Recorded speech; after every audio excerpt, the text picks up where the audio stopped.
میرے ہم نشیں کی قسط نمبر 39 میں آپ دیکھیں گے کہ صنوبر جب دیکھے گی کہ شانزے خجستہ کو مٹھائی میں لڈو کھلا رہی ہے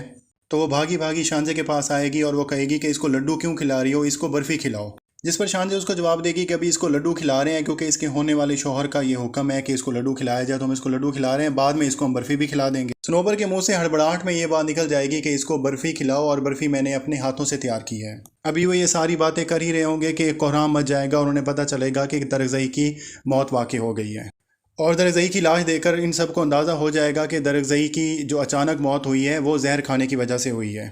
یہ خبر ان پر قیامت بن کر ٹوٹے گی اور کوئی بھی یقین کرنے کے لیے تیار نہیں ہوگا کہ کیا واقعی ایسا ہو سکتا ہے کہ درگزئی اپنی شادی والے دن ہی اپنی جان سے ہاتھ دھو بیٹھے۔ خجستہ کو یقین ہی نہیں آئے گا کہ وہ درگزئی جو بھی تھوڑی دیر پہلے ناچ گا رہا تھا وہ موت کے منہ میں چلا گیا ہے۔ درگزئی کا رشتہ خجستہ کو پہلے پسند نہیں تھا، لیکن خجستہ نے اب جب درگزئی کے رشتے کو دل سے قبول کر لیا تھا تو اس کے نصیب میں درگزئی ہی نہیں لکھا تھا۔ درگزئی کی موت کے بعد اس بات کی تفتیش ہونا شروع ہو جائے گی کہ درگزئی کو آخر زہر دیا کس نے، جس پر سب کا شک جو ہے وہ بہرام خان کی طرف جائے گا، کیونکہ بہرام خان ہی ان کا ازل سے دشمن تھا اور اب اچانک سے ان کے گھر پہ آ کر معافی مانگنے لگ گیا اور ان کے گھر آ کر مٹھائی دی اس نے۔ اس لیے سب لوگ کہنے لگ جائیں گے کہ بہرام خان نے ہی زہر والی مٹھائی درگزئی کو کھلائی ہے، جس کی وجہ سے درگزئی کی موت واقع ہو گئی ہے۔ جب یہ خبر بہرام خان تک پہنچے گی تو بہرام خان تھوڑا غصے ہوگا، وہ کہے گا کہ میرا دماغ خراب ہے کہ میں معافی مانگنے جاؤں اور ساتھ میں زہر والی مٹھائی بھی لے کے جاؤں۔ وہ اس بات کا ارادہ کرے گا کہ وہ داجی کے پاس جائے اور اپنی پوزیشن کلیئر کرے کہ میں نے ایسی کوئی بھی حرکت نہیں کی، لیکن اس سے پہلے ہی ان لوگوں کو پتہ چل جائے گا کہ یہ حرکت صنوبر نے کی ہے،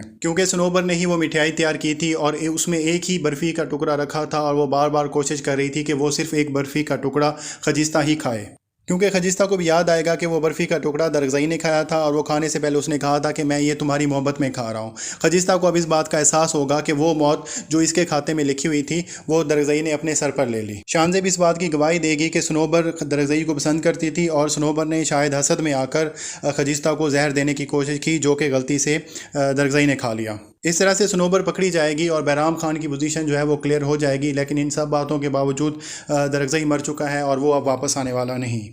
اور ناظرین، جاتے جاتے ہم آپ کو یہ بھی بتا دیں کہ ڈرامہ کی سٹوری اور ناول کی سٹوری میں کیا فرق تھا۔ ناول میں ڈاکٹر خجستہ نے کنووکیشن میں شرکت ہی نہیں کی تھی، اور نہ ہی اس نے وہ تقریر کی تھی جس نے سب کو جھنجھوڑ کے رکھ دیا تھا، اور نہ ہی خجستہ نے جاتے جاتے ڈاکٹر ہادی سے اس طرح سے تعلق توڑا تھا جس طرح سے ڈرامہ میں دکھایا گیا ہے، اور نہ ہی ڈرگز کے سارے معاملات میں ڈاکٹر ہادی کا موبائل یوز ہوا تھا، یہ صرف ڈرامہ میں ہی دکھایا گیا ہے۔ ناول میں تو خجستہ کنووکیشن میں شرکت ہی نہیں کرتی، اور ڈاکٹر ہادی جب اس کو بلانے جاتا ہے تو وہ یہی کہتی ہے کہ میرا مقصد یہاں پہ آنا تھا ڈگری حاصل کرنے کے لیے، ڈگری میں نے حاصل کر لی ہے، ڈگری حاصل کر کے میں جا رہی ہوں، یہ کنووکیشن میں شرکت کرنا میرا مقصد نہیں تھا۔ وہ جاتے جاتے اپنا تعلق ڈاکٹر ہادی سے ختم کر کے جاتی ہے، لیکن اس طرح سے نہیں کر کے جاتی جس طرح سے ڈرامہ میں دکھایا گیا۔ وہ کہتی ہے کہ آپ کو بہت سی ڈاکٹر خجستہ مل جائیں گی، لیکن میرے علاقے کو کوئی بھی خجستہ نہیں ملنے والی۔ یہ کہنے کے بعد وہ امروز لالا کے ساتھ ٹیکسی پہ بیٹھ کر اپنے گھر واپس چلی جاتی ہے، اور ڈاکٹر ہادی اس کو روک بھی نہیں سکتا، اور یہیں پر ہی ساری کہانی ختم ہو جاتی ہے۔ اس کے بعد یہ نہیں بتایا جاتا کہ